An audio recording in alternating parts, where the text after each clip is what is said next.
I heard the manager say there's a Mr. Smith coming in to buy a tree to plant near the front of his property.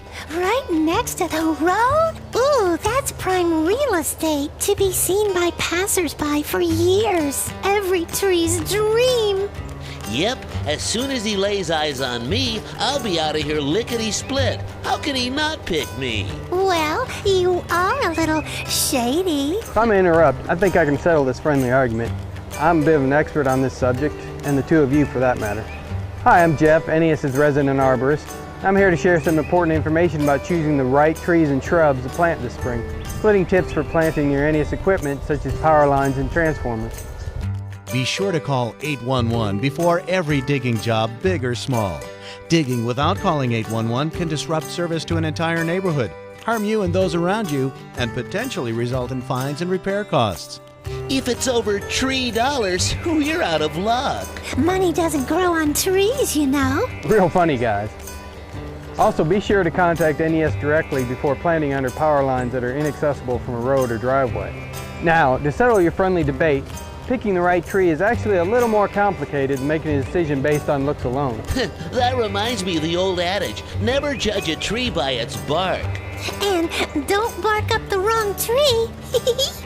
Before purchasing trees or shrubs, you need to consider a number of different factors. To ensure you make the right choice, ask yourself whether you're looking for shade, flowers and leaves, fruit, or a visual screening.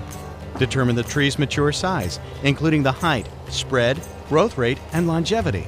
This is especially important for trees that are being planted under power lines. Look for a solid root ball, a uniform branch pattern, and general tree health. NES and the Metro Tree Advisory Committee have identified more than 24 species and cultivars, such as dogwoods, crepe myrtles, and crabapple trees that can be planted safely under power lines without worrying about trimming in the future. These powerline-friendly trees have an average height of 20 feet at maturity.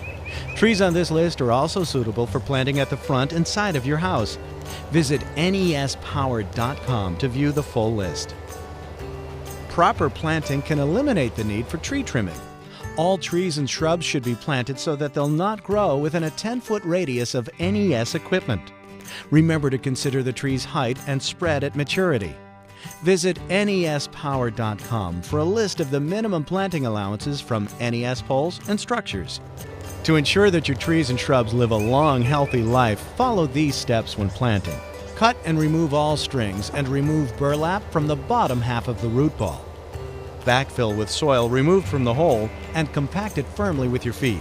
Cover with mulch using only a ½ inch right next to the tree trunk.